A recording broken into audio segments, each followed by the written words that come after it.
So I'm going to walk you through the 2021 STAAR test for Algebra 1. And this is a test that is exclusive to the state of Texas to measure academic competency for Algebra 1 students. It comes with some formula reference manuals that some students find useful. I typically don't use them because I believe that students should at least have a pretty fair grasp of the content that they should be getting ready for. But you can use them, it's available. So any student that needs it, you can always just rip that page off and have it to the side as you use it. And so this is Algebra 1, and we're going to get started with the questions in this test. What I'm going to try to do here is I'm going to try to show you the fastest way to answer the type of questions that are presented on this test. So here it says, which expression is equivalent to square root of 184? So I like to use the prime factor. I like to use the prime factor tree method whenever I'm dealing with radicals. So I have 184, and then I divide by 2, I get 92. I divide by 2, and I get 46. 46 isn't a prime, is a prime number. Well, 46 is an even number, so it's not prime. The only prime number we have that is even is the number 2. And also 46 is not a perfect square. So what we're going to do here is we're going to now rewrite 184 as 2 multiplied by 2 multiplied by 46. And so because I have 2 multiplied by 2, I have a perfect square here. And so therefore, the square root of 184 is the same as the square root of 4 multiplied by the square root of 46, which is going to give me 2 and then square root of 46. And so our answer is B here. The next question here is, the graph of a linear function is shown on the grid. Which function is best represented by the graph? Whenever you have a straight line graph, you always have to think about y equal to mx plus b. And so you need to pay attention to what m is and what b is as well. So m is your slope, m is our slope, and b is our y-intercept, which is exactly where the line touches or crosses the y-axis, which is going to be 4. So I'm going to, and then we need to find our slope. One thing you can do here, which is very easy to, you can save you a lot of time on the test. So your y-intercept is 4. So what I can do here is I can actually try to get down to the answers that have a y-intercept of 4. So I can see here, this has 4 right here. So this is not good because it's 4x. It has to be a y-intercept. So this is no good. This is no good. And now the next thing we're going to do here is we'll look at the slope. It looks like a negative slope because it's sloping downwards. So it's going to be a negative slope. If you look at this, you have a positive slope, and over here you have a negative slope, and that is going to give you J as your answer. Now, if you want to use the other method to make sure that your slope is right, we can always say your slope is rise over run. So here's what that means. So I'm going down from 4 to 0 is going to be, I'm going in the negative y direction, so negative 4, and then I get to 0 and I'm going 6 units in the right direction, for the x-axis. So that's going to be positive 6. This is going to be negative 2 over 3 when you reduce the fraction. So you can see here that we can get it the fast way, or you can do the math and you will always end up in this with the same answer. One thing about the STAAR test, they tend to give you quite a bit of time to do the questions. So if you know the steps, feel free to do it. But I'm always a believer of making sure you spend as little time as possible answering any question. So let's look at number 3. The values in the table represent a linear relationship between x and y. What is the rate of change of y with respect to x? what is the rate of change of y with respect to x? So what we're going to do here, rate of change is also known as your slope. So rate of change, so it's going to be change in y. We have a change in y divided by your change in x. So because it's linear, one of the benefits of dealing with slope and linear relationships is that the slope is the same everywhere on the graph. So what I'm going to do is I'm going to pick any of the 2 points that are the easiest for me to work with. So I'm going to just go with this point here and this point here. So let's go with y. Change in y, we can also say this is y2 minus y1 over x2 minus x1. So this is going to be negative 72 minus negative 92 divided by negative 6.5 minus negative 8.5. So this is going to give me negative 72, this is going to become a plus right here. So you subtract the numbers and you keep the sign of the bigger number. So this is going to be 20 divided by, this is also going to be negative 6.5 plus 8.5. This is going to be 2.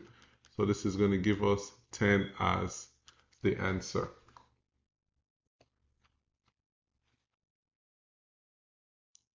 Okay, number 4.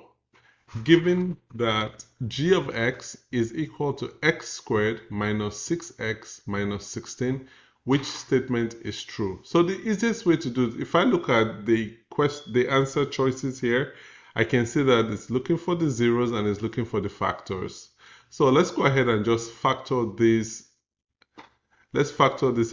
Let's start with the expression and we go with x squared minus 6x minus 16.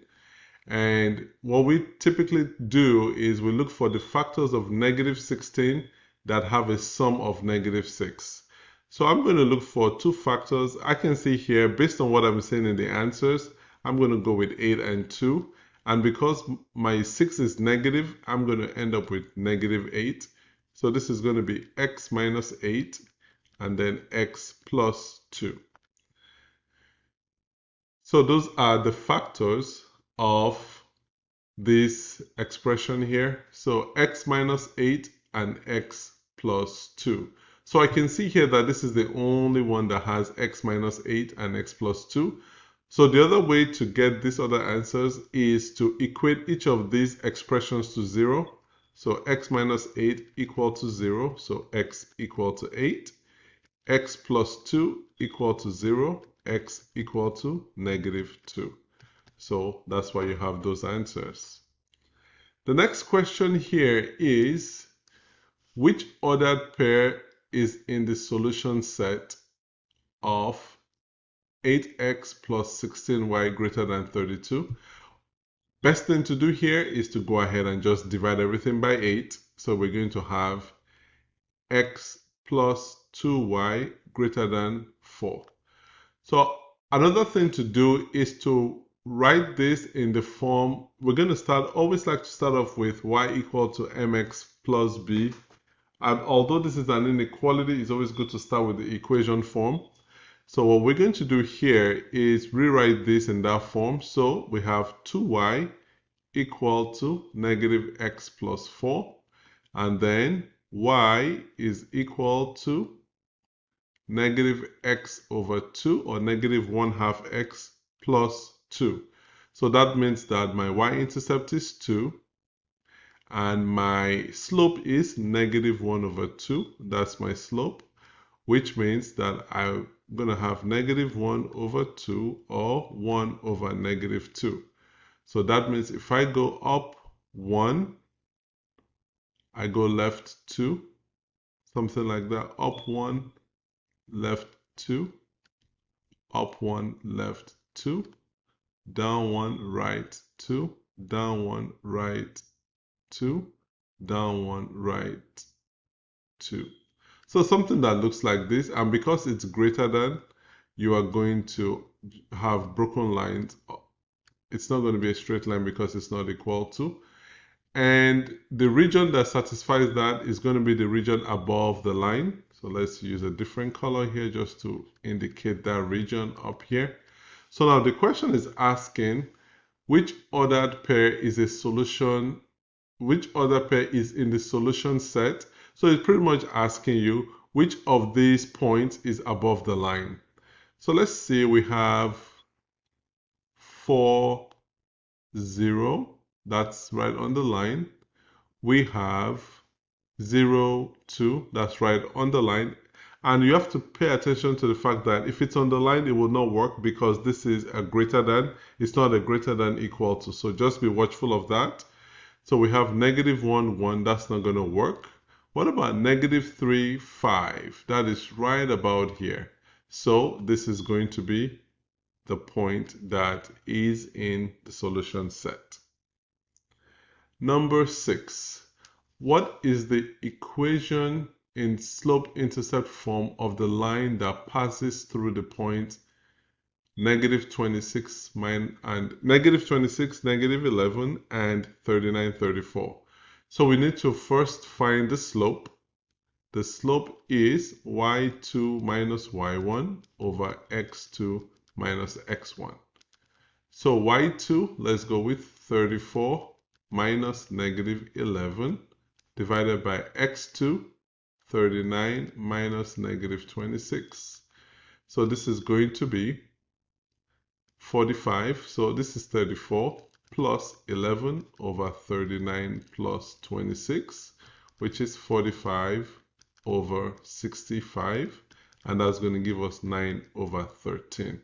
So our slope is positive 9 over 13. So we want to write this in slope-intercept form. So we have y2 minus y1. Actually, what we should be looking for, slope-intercept form, is going to be in the form y equal to mx plus b. So how do we write this function in that form? Let's go with starting with y minus y1 equal to m and then x minus x1. So we can choose any one of them. I'll select -26, -11 as I'm going to select that as the point I use. So y minus -11 equal to 9 over 13, and then we have x minus -26. So this is going to give me, I'm going to get some space here. This is going to give me y plus 11 equal to 9 over 13 x, and then we have, this is going to become a plus 9 over 13x plus 18. So y is equal to 9 over 13x plus 7 because you subtract 11 from both sides. So 9 over 13x plus 7, and that's going to be that answer. Number 7, it says two characteristics of quadratic function p are given. The axis of symmetry of the graph is p of p is x equal to -3. So axis of symmetry is always the point where the graph changes direction. So if it's going up, at that point it starts to come down. If it's coming down, at that point it starts to go up. Function p has exactly 1, 0, which means that it only crosses or it touches the x-axis at only one point. So what I'm going to look for here is, I'm going to look for the vertex of the quadratic function at x equal to -3. So let's see the vertex. Okay. The vertex at x equal to -3. So we're going to cross this out because here the vertex is at x equal to 3. Cross this out here. And then what do we say? It says it has exactly 1, 0. So that means that at the point where x equal to -3, the graph is going to touch it and then bounce off that point. So if you look here, let's look at these two choices. We have x equal to -3 here, so we can see our vertex here, but we have 1 0 here, another 0 here. So this is no good, and this becomes your answer. If you look at it here at x equal to -3, we can see that it bounces off at that point. So that's what we're looking for.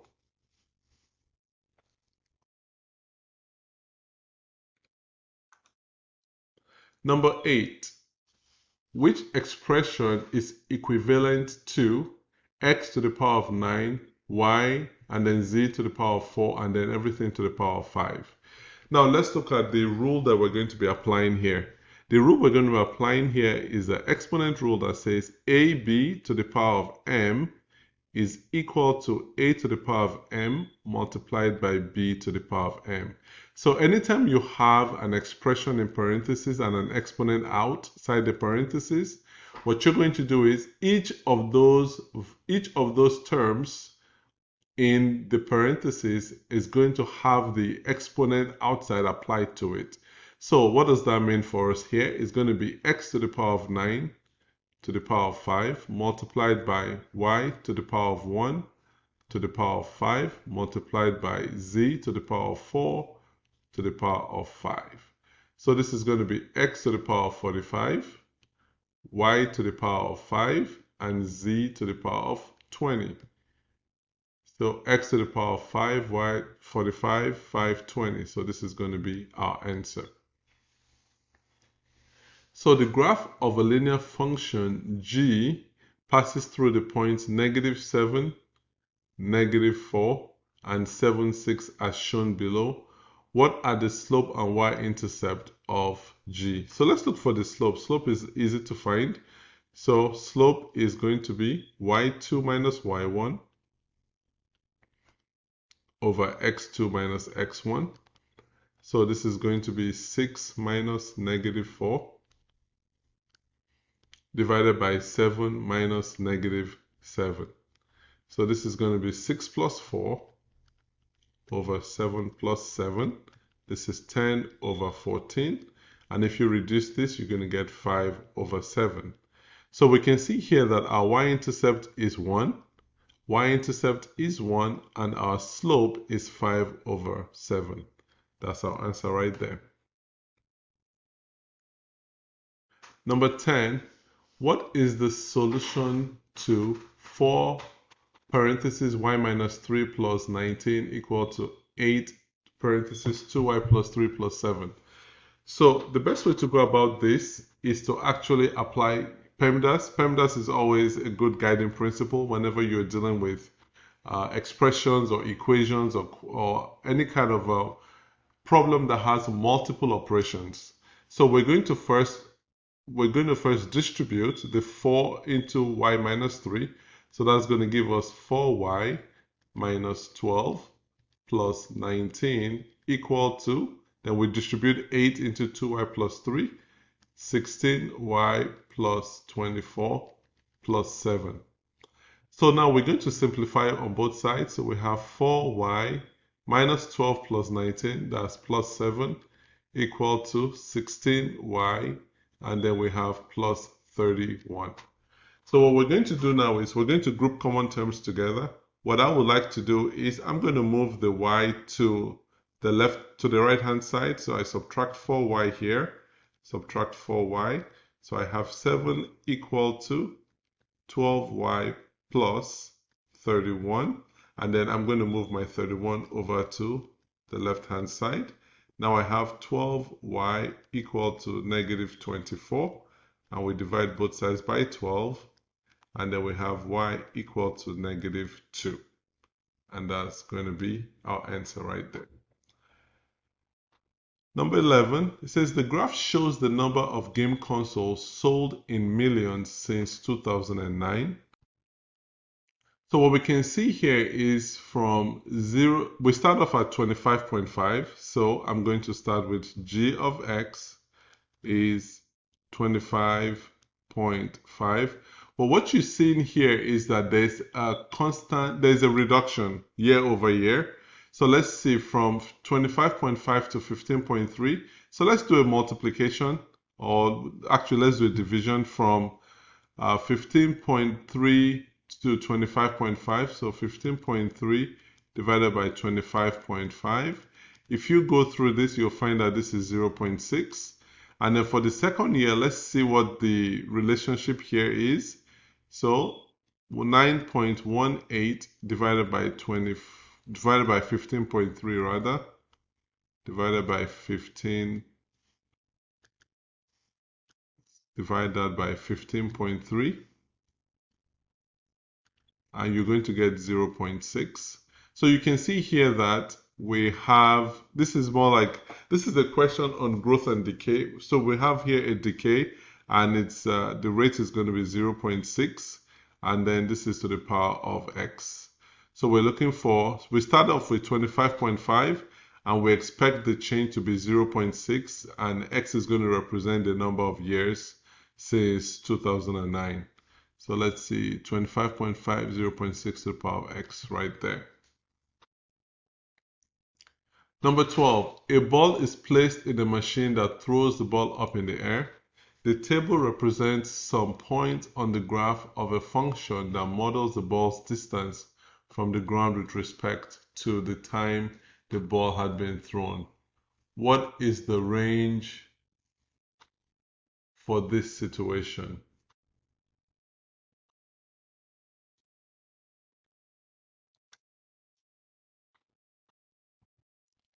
So when we think about range, we have to factor in that the range represents the dependent variable or the y-axis. If you were to draw this on the graph, you will see that your time since thrown from the machine will be your independent. So this is going to be your x-axis, and this is going to be your y-axis. So your range represents all the possible values of y. And so we can see here from our range, let's see, the smallest value is 0. Let's look for the largest value. Looking at this point, we can see that this is our largest value. So it's going to be anything from 0 to 7.66. All real numbers from 0 to 7.66.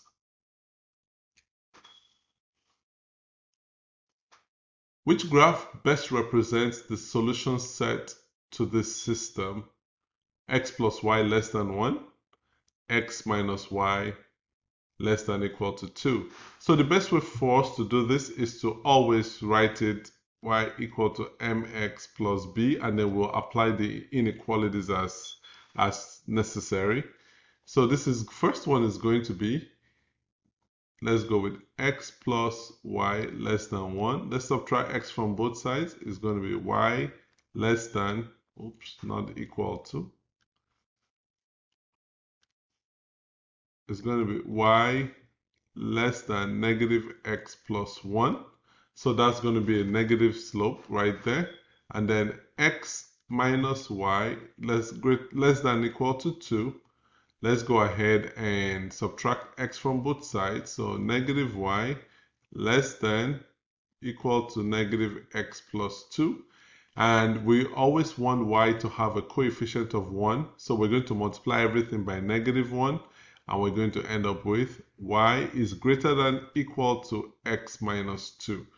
So we have to remember that whenever you multiply or divide, when you're dealing with inequalities, if you multiply or divide on both sides by a negative number, you always have to flip the inequality to its opposite sign. So let's go ahead and start with negative x plus 1. So we start at 1, and so I'm going to eliminate a few things here. Negative x plus 1. So the negative sloping graph is the one that should be a dotted graph.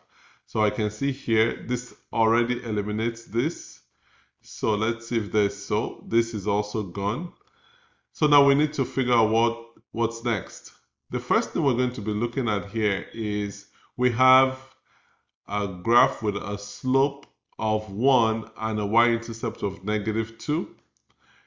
And so on that graph, we're looking for values above the line because y is greater than x minus 2.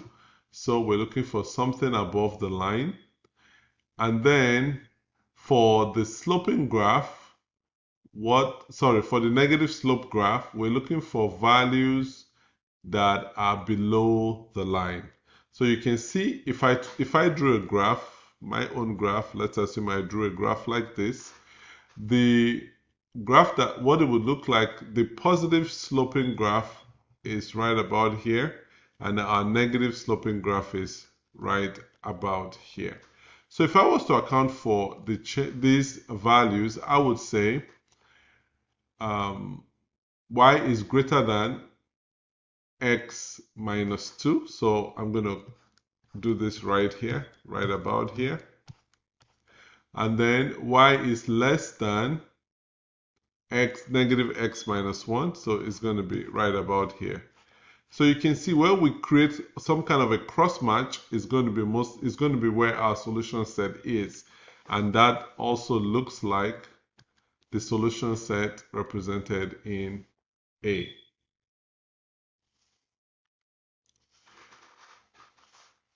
Number 14, given that p of x equal to negative 4 multiplied by x minus 15 squared plus 2, what is the value of p of 7? Okay, that simply means that we're going to replace every instance of x with 7. So p of 7 is going to be negative 4 and then 7 minus 15 squared plus 2, which is going to be negative 4 multiplied by negative 8 squared plus 2. And so this is going to be negative 4 multiplied by 64 plus 2, and this is going to be negative 254.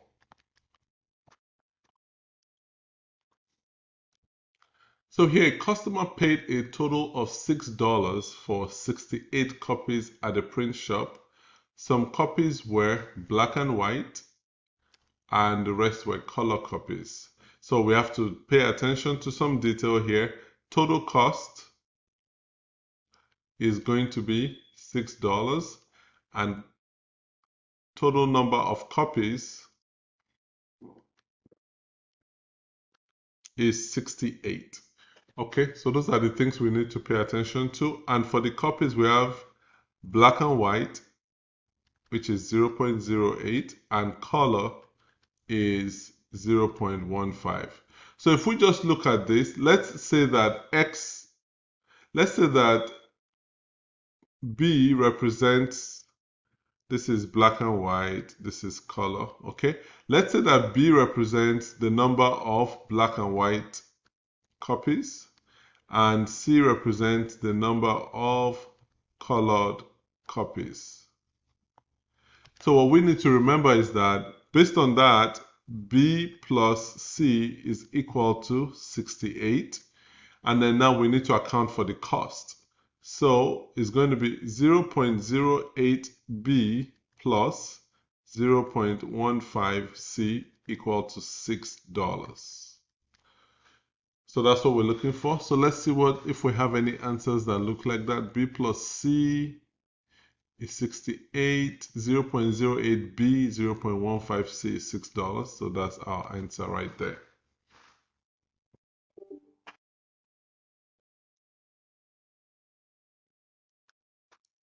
Number 16. The graph of a quadratic function is shown on the grid. Which function is best represented by this graph? So what I'm going to do here is we're going to end up looking for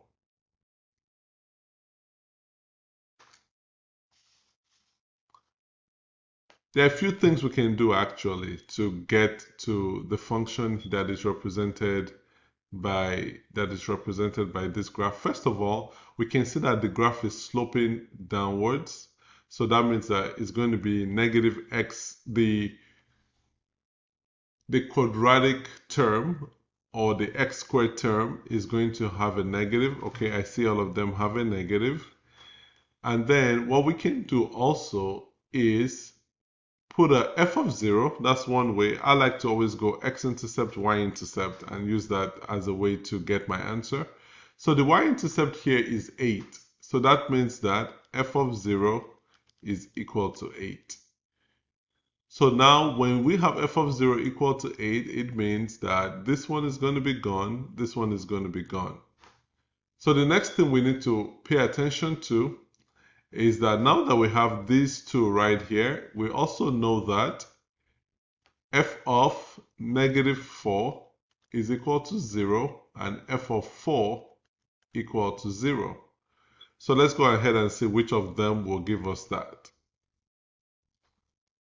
I can see here, let's start with h, -½ and then -4 squared plus 8. So this is going to give me -½ multiplied by 16 plus 8, -8 plus 8. This is equal to 0. And you can see here that if this is going to give you 0, this will most likely give you 0. So it's going to be h for our answer.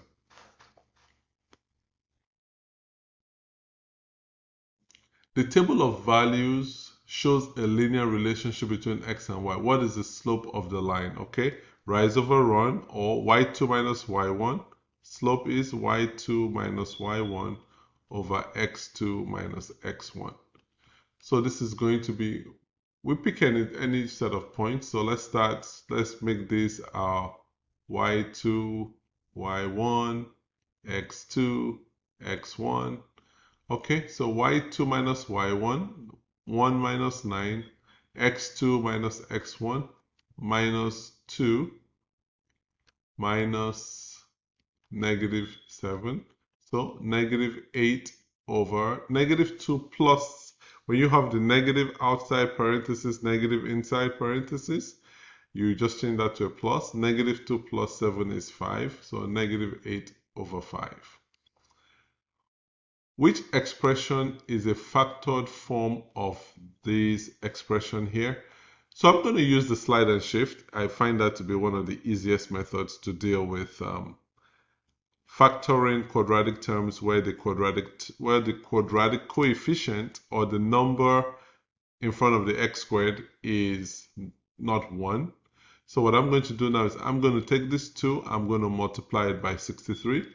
So I'm going to end up with x squared minus 25x plus 126. So I'm going to go ahead and factor this. And what I can see here, the factors of 126 that add up to -25, just the fact that this is positive and this is negative, it tells me that both factors have to be negative. So I'm going to go with x minus 7, x minus 18. And that's because -7 multiplied by -18 is 126, and -7 plus -18 is -25. So now that I slid the 2 over to 63, so now that I have this, I can just divide all my constant terms by 2, and then I have x minus 7 over 2 multiplied by x minus 9. Well, we can't leave this here, so what we're going to do is we're going to move this back over here. So it's going to end up being 2x minus 7 and then x minus 9. X minus 9, 2x minus 7. So that's going to be that answer. Number 19, what is the equation in standard form of the line that passes through the point 6, -1 and is parallel to the line represented by 8x plus 3y equal to 15. So let's take a note of important terms here. We're looking for parallel to the line. So the first thing we're going to do in order to get the parallel, the reason why do you think you're getting the information that is parallel to the line? The only answer there is because for you to get an equation created, you need a point and a slope. So here, we can get the slope from this line. So we're going to have 3y.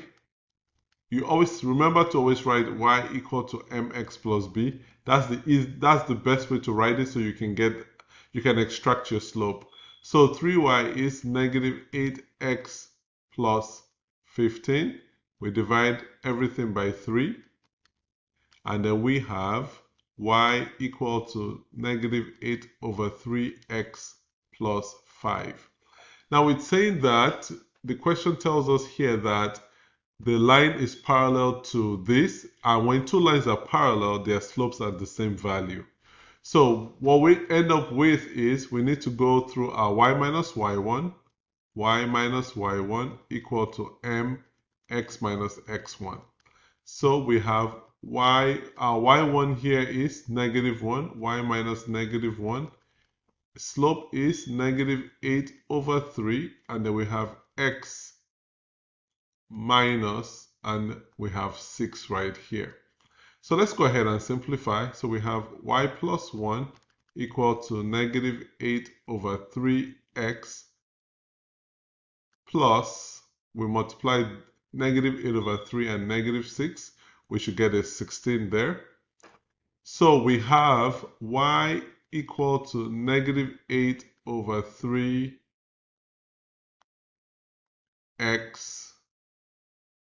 plus 15. So now we need to write this, look at the form that the equation comes in. So we're going to write it in that form. So we're going to multiply, actually let's go ahead and first move -8 over 3 to the same side as y. So we have y plus 8 over 3x equal to 15. And then we can go ahead and multiply everything by 3 to get rid of the denominator here. So we're going to end up with 3y plus 8x equal to 45. 3y plus 8x, or 8x plus 3y equal to 45. That's it right there. The graph of linear function h is shown on the grid. Given f of x equal to x and h of x is a of x, what is the value of a? So it says here the graph of linear function h. Okay, so this is the linear function h.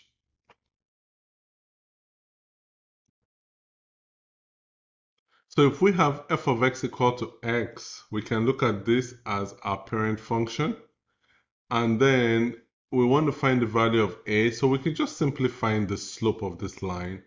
That will give us an idea of what the value of a is. So our slope, let's say a is equal to y2 minus y1 over x2 minus x1. y2 is going to be 8 minus -4.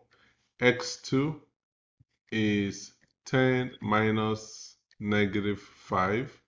So this 8 plus 4, which is 12. 10 plus 5 is 15. You reduce this, you get 4 over 5, or you could make it a decimal, 0.8.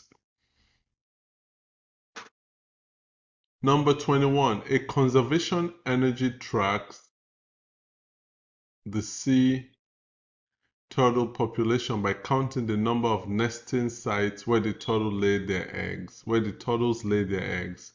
The table shows the number of nesting sites for several years since 2001. The data can be modeled using the can be modeled by an exponential function. Which function best models the data? So the first thing we need to look at here is what is happening here. It is reducing. Well, we can see you have some reductions and you have some increases and all of that stuff. So the best thing here is to start with the number of years since 2001 here is going to be,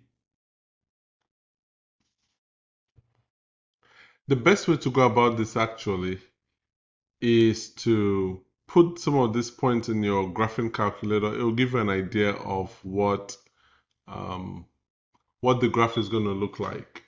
So if you put this in a graphing calculator, you'll see that you can see there's mostly a reduction happening.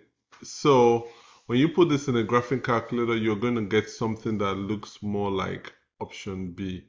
So put in the graphing calculator, and I think It's one of the topics that gets covered with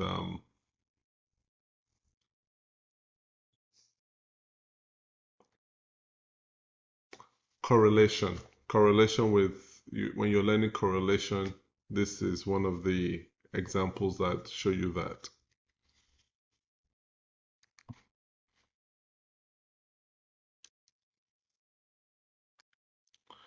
Number 22, a part of linear function g is graphed on the grid.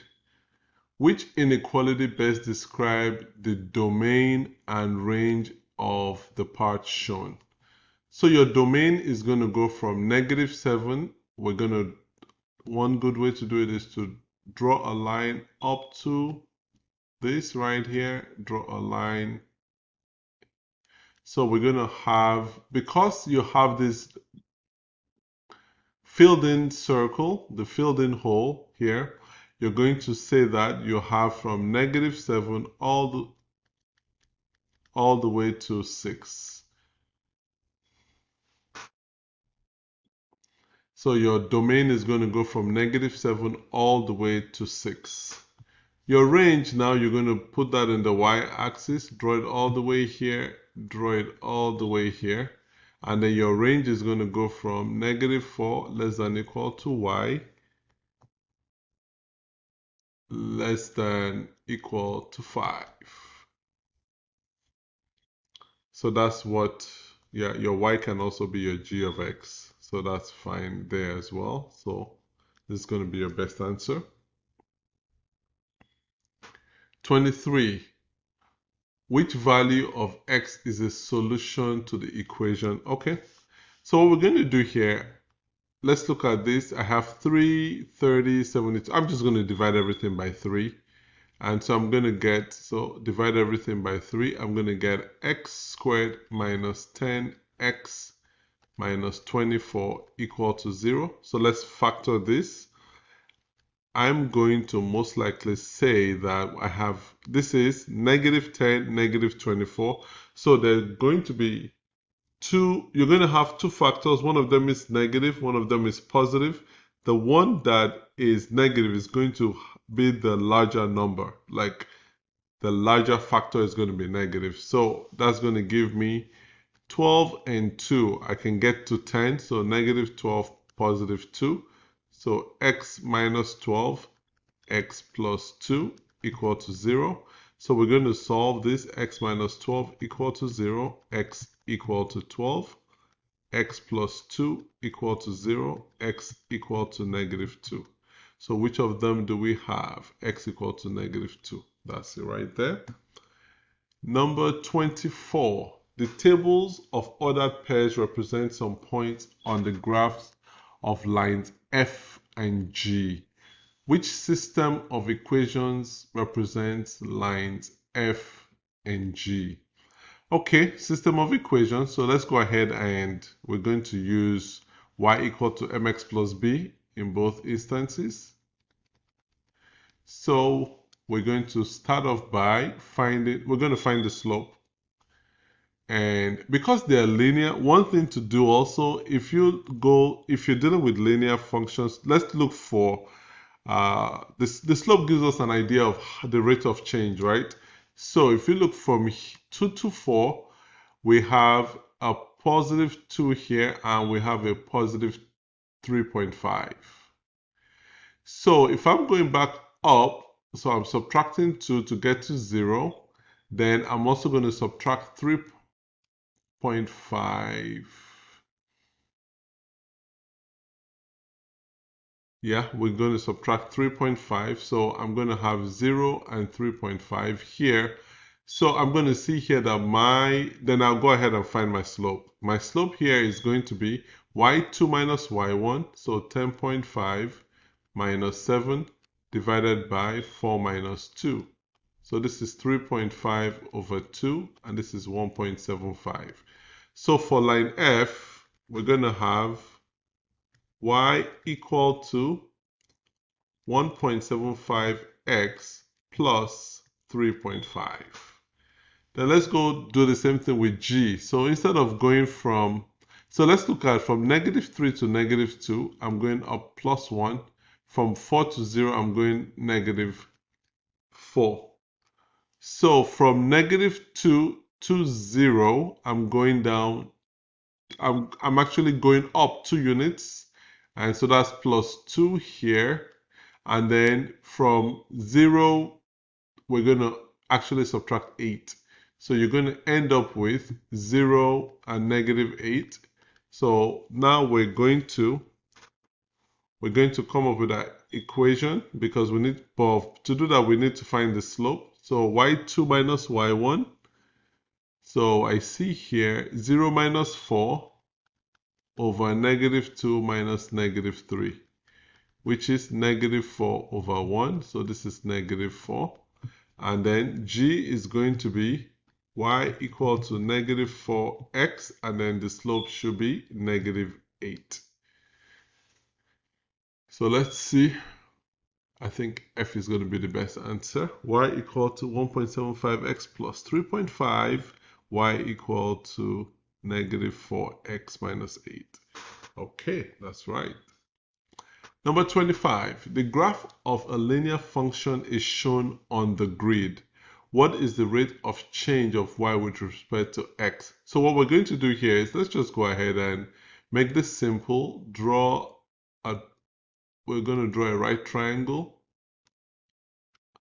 Let's go this way. So let's go with rise over run. So rise over run.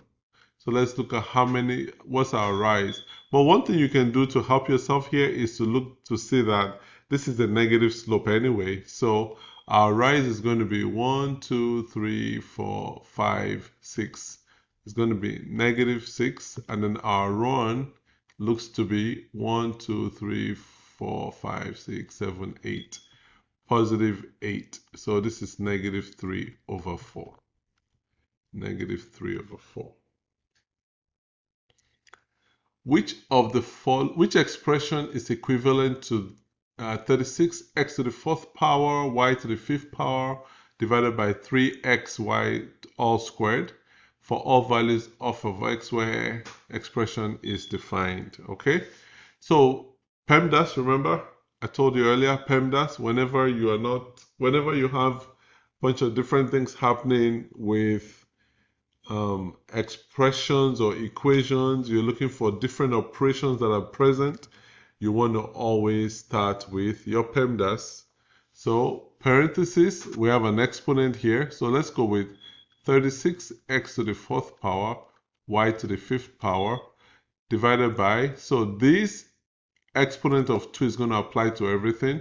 So it's going to be 9x squared y squared. And then we have a situation, so 36 divided by 9 is 4. Whenever you're dividing exponents with the same base, all you have to do is subtract the exponents. And so this is what we're going to end up with. It's going to be 4x squared y cubed. So let's see what we have. That's going to be this one right here.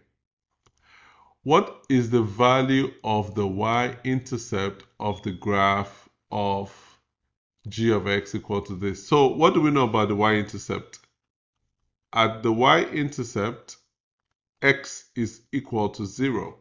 So we're going to look for g of 0, which is 73, 4 over 5 to the power of 0. Remember that anything to the power of 0 is 1. So this is 73 multiplied by 1, which is 73. Number 28. The graph of f of x equal to x squared is reflected over the x-axis and is stretched horizontally to create the graph of function g. Which graph would represent g? First of all, it's reflected over the x-axis, so it's going to be at the bottom here. And then it says it is stretched horizontally. What does that truly mean? If the graph is stretched horizontally, what that simply means is, look at that right here. So this is more like this is more like it's a compression over here. This is a stretch over here. It's stretched out horizontally. So the graph normally would look something like this. The graph would look something like this. And then when you reflect it, it's going to be right about here like that. And then when you stretch it horizontally, you're going to try to move it. You notice here, it is actually closer to the y-axis. So when you stretch it horizontally, you move it closer to the x-axis. So it's going to be your J right here. 29. Which expression is equivalent to 3 over 2p plus 1, 1/2 p plus 3? We can just do FOILing here. So this is going to be 3 over 2p multiplied by 1 over 2p. And then this is the first. Then your inner is plus 1 multiplied by half p plus 3 over 2, plus 3 over 2p multiplied by 3, and then plus 1 multiplied by 3. So this is 3 over 4p squared plus 1 over 2p plus 9 over 2p plus 3. So this is 3 over 4p squared plus 10 over 2p plus 3. So 3 over 4p squared, 10 over 2p is 5p. So that's this right here. Which inequality is best represented by the graph? First of all, we're going to have to look for a negative slope. So that means, okay, all of them seem to qualify for negative slope. But then we need to also account for the fact that the y-intercept has to be 7. So if x equal to 0, y is 7. X equal to 0, y is 7. Okay? And then let's look for our slope. Actually, the easiest thing to do here is just to let's find the slope of this line. I'm just going to use this right here. So this is going to be negative 7 over 4 is going to be our slope. So we can, you can try all this, or you could just find which of them has a slope of negative 7 over 4. So that means that you're going to end up with 4y on this side, and then you're going to end up with 7x somewhere.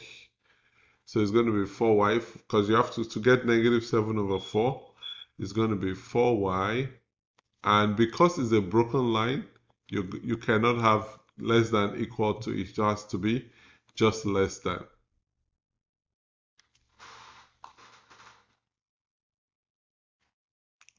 Which situation best shows causation? The length of a rectangle affects the width of the rectangle. Not necessarily.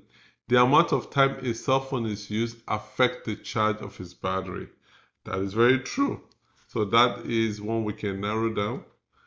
The number of ice cream bars sold affects the number of milkshakes sold. No relationship there. There's no causation there. The number of soccer balls a team owns affects the number of games the team wins during the soccer season. Not necessarily. So B is the best answer here. Which expression is equivalent to that? So we can just simply factor this. So let's factor it. We're going to end up with, let's move 16. Let's move it over here. So we have w squared plus 24w plus 144. If I look at this, I'm just going to have w plus 12, w plus 12. And then we're going to divide everything by 16. 16 divided by 16. So this is 3 over 4. So this is going to be 4w plus 3 squared. So let me just run through that again. So I'm sliding it over so I can create a quadratic expression where the quadratic term has a coefficient of 1. So once we get that, we have w squared plus 24w plus 144. The factors of 144 that give you 24 will be 12 and 12. So once you finish with that, then you divide the constant terms by 16, and that's going to give you w plus 3 over 4 squared. So now you're going to move this 4 right over here. So you're going to have 4w plus 3 squared. Which graph best represents a function with a domain of all real numbers less than or equal to 6? All real numbers less than or equal to 6.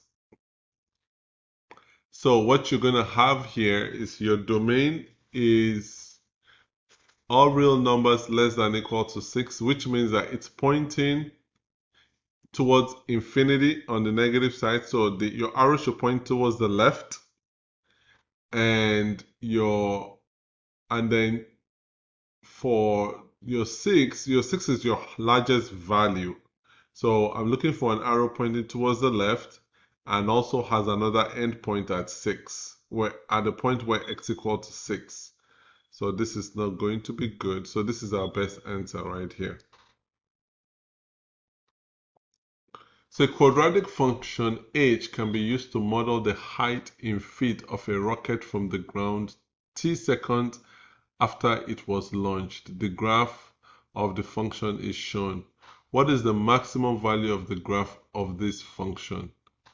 The maximum value is going to be right about here. Right about here is the maximum value, because at that point, if you notice, the graph is increasing. It gets to that point and it starts to go down. So that's the maximum value it would ever have. So let's see, what is the maximum value?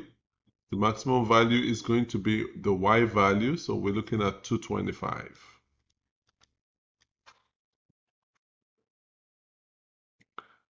Which expression is equivalent to this right here? So let's go ahead and simplify this. 15, a to the power of 0 is 1, so we cross that out.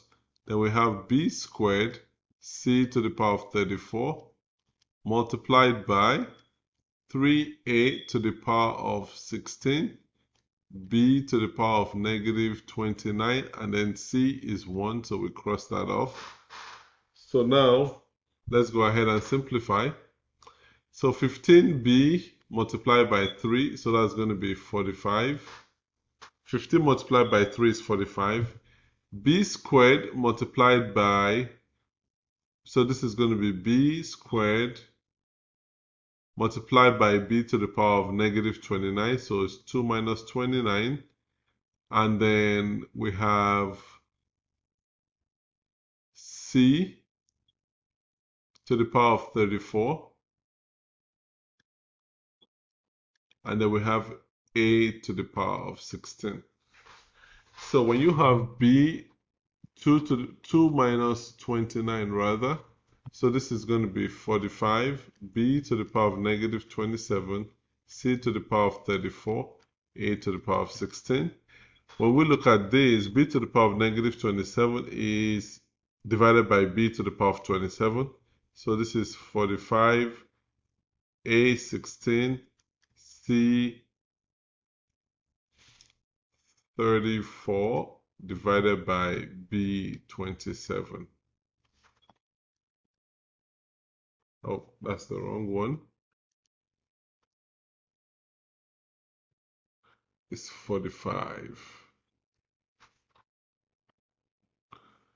Number 36. A contractor's total earnings from a job includes a fixed amount plus an amount based on the number of hours worked.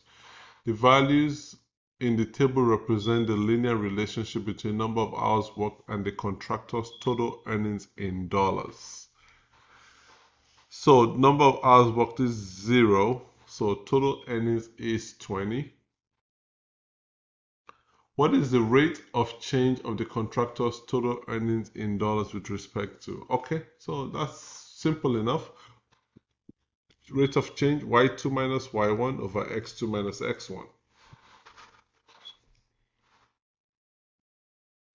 But I wouldn't use 0 actually. I would pick I'll probably use, let me see, let me use this one right here. 326.25 and 151.25.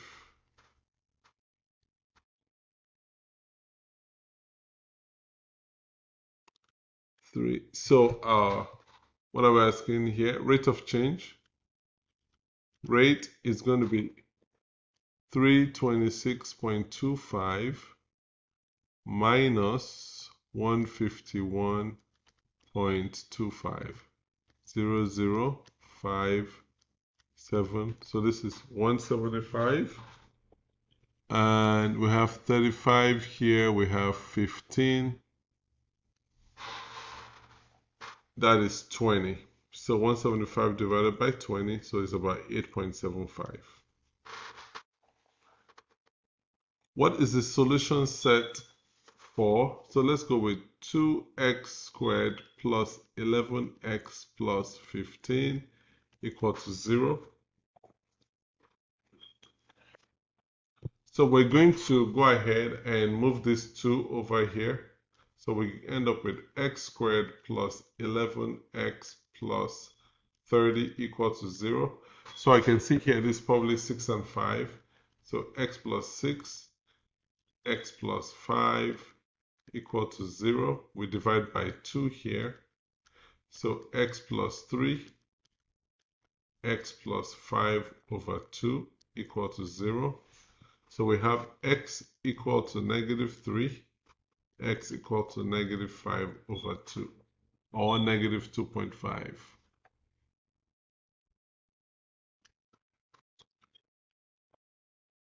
"38. The table represents some points on the graph of an exponential function.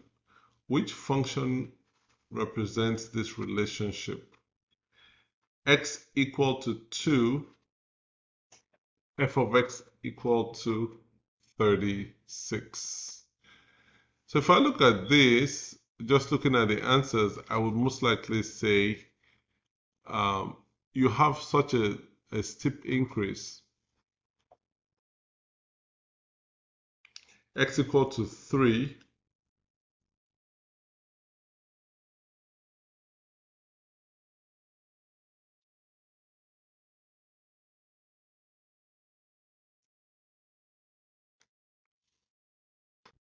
So what we're going to do here is kind of like, because it is exponential, we're going to look at it like a geometric sequence. So 81 divided by 54, that is 3 over 2.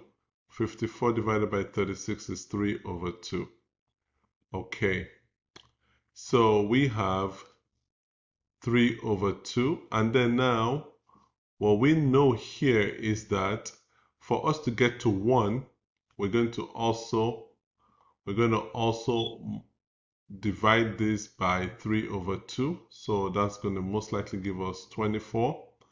And then you divide 24 by 3 over 2, which is going to give you 16. So this is going to be 16 multiplied by 3 over 2 to the power of x. Number 39. Which statement best represents the equation of the line shown on the grid? So this one here is, because it's a horizontal line, it's parallel to the x-axis. It's just going to be something like y equal to 2.5. It's y equal to 2.5 and the line is parallel to the x-axis. That's correct right there. Which expression is equivalent to 9n squared minus 25? This is the difference of two squares.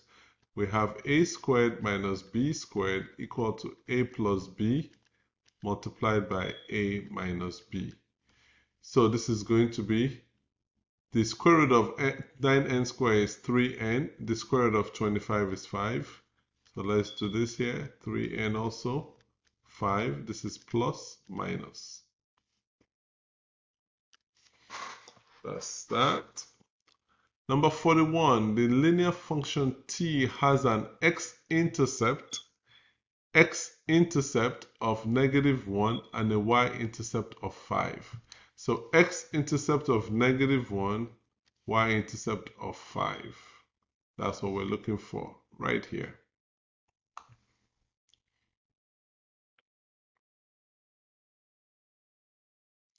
The value of y is directly proportional to the value of x. So y equal to kx. Therefore, k is y over x.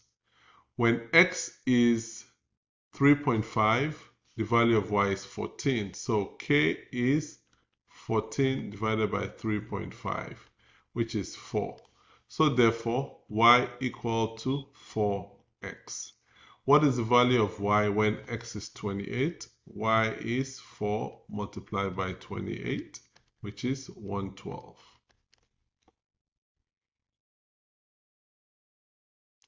A quadratic function is graphed on the grid. Which answer choice best represents the domain and the range of the function? So your domain is all real numbers, because if you look at the values we look at the arrows there, they continue to go in both directions of the x-axis. So your domain is going to be all real numbers. Your range, though, has a minimum value of 5 and goes on till infinity. So you should have range y greater than or equal to 5 and x, which is your domain, all real numbers. 44. The table represents some points on a graph of a linear function. So, which function represents f? Let's start off by getting the slope. y2 minus y1 over x2 minus x1. y2 minus y1, so 0 minus -130, divided by x2 minus x1, 2 minus -3. So this is 130 over 5, which is 26. So I have just one with 26. I'm going to go for that answer. Which expression is equivalent to x squared plus 10x plus 24? So let's go ahead and factor. What are the factors of 24 that have a sum of 10? Most likely will be 6 and 4. So this is going to be x plus 6 multiplied by x plus 4.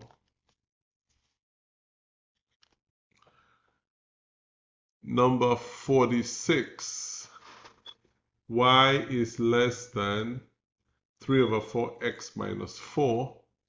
So we're going to just cross out the ones. This is less than equal to, so we're going to cross out dotted lines.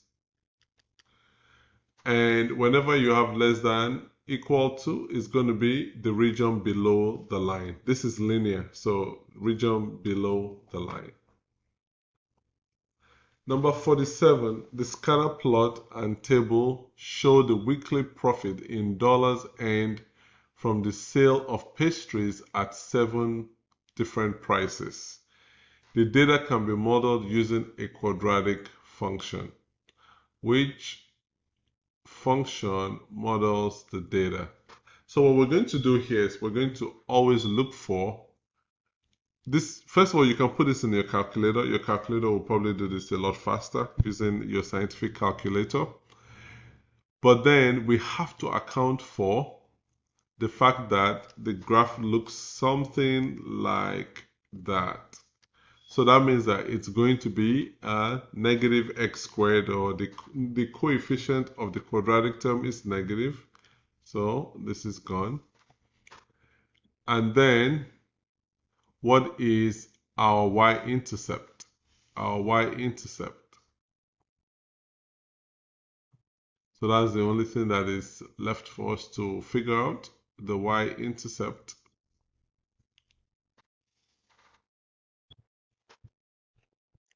So with this quadratic function here, like I said earlier, if you put all of this in the all these points in the calculator, you'll most likely get the right answer. You will definitely get the right answer if you enter it properly. And for you to get the right answer here, this will be the best answer that the calculator will give you.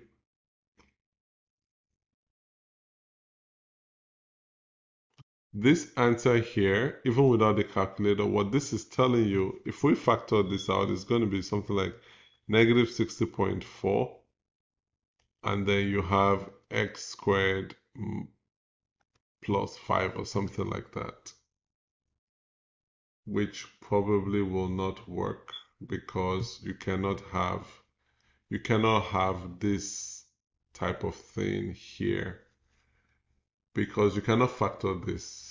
Since you can't factor it, it just will not work, because at some point you're going to have intercepts, which you cannot have an x-intercept with this. You can have an x-intercept with b. It's going to be your best choice. Which expression is equivalent to this? So I'm going to factor out 7. Then this is 5m squared minus 9.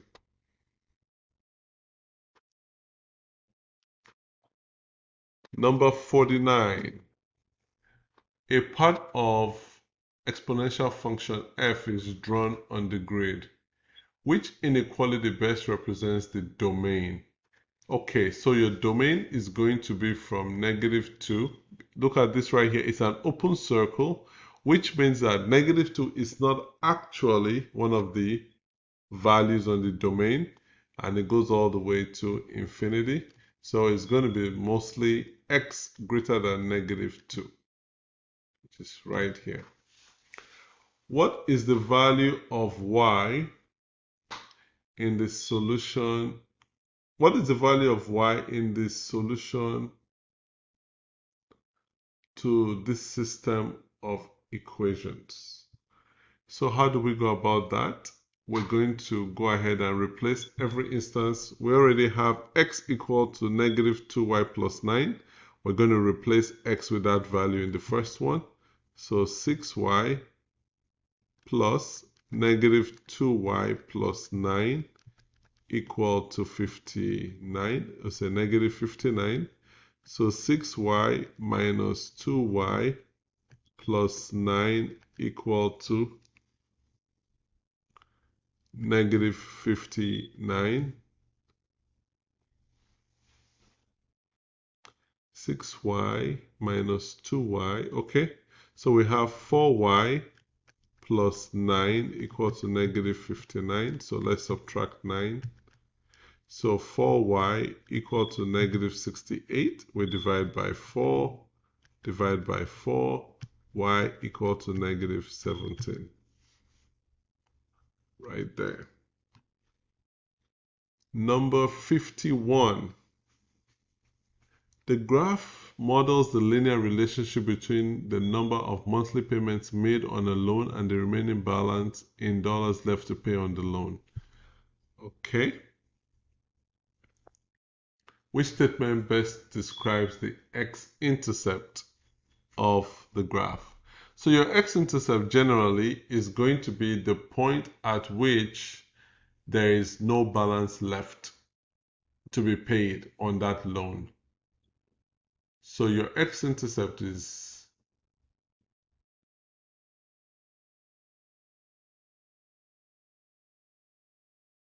okay, the x-intercept is 60, which represents the number of monthly payments needed to repay the loan. That's the right here. It's 60 because at this point your loan is at, your remaining balance is 0. So after 60 monthly payments, there will be no balance owed on that loan. 52. The graph of f of x equal to x squared is translated 4 units to the left. To create the graph of function g, which function represents g? So if it's translated 4.5 units to the left, when it's going on the x-axis, it tends to behave the opposite. So it's going to be x plus 4.5 squared.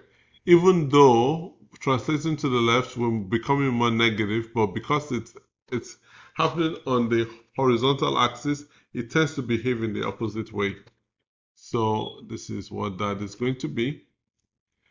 Okay, 53. This is a very interesting question. What I like to do first is I like to find the y-intercept. So y equal to 5, 1 over 3 to the power of 0, which is 5. But then I want to figure out, so let's see, this is gone, this is gone. So we need to figure out the right direction. So if I look at 1 over 3 to the power of 2, 1 over 3 to the power of 2 is going to be 1 over 9. 5 multiplied by 1 over 9 is 5 over 9. So what it's showing me here is that after it gets to 5, it starts to decline. But here, if I see what's happening at 5, it starts to increase, which is not true. So D is your best choice. What is the solution to this equation? So like we did earlier, we're going to PEMDAS this and distribute. So negative 8m plus 28 equal to 156 minus 12m. So let's go ahead and add 12m to both sides. So you have 4m plus 28 equal to 156. So we're going to subtract 28. So 4m is equal to 128. You divide both sides by 4. M is equal to 32, which is this option right here. So this concludes the walkthrough of the Algebra 1 STAAR test from the 2020 to 2021 school year in the state of Texas.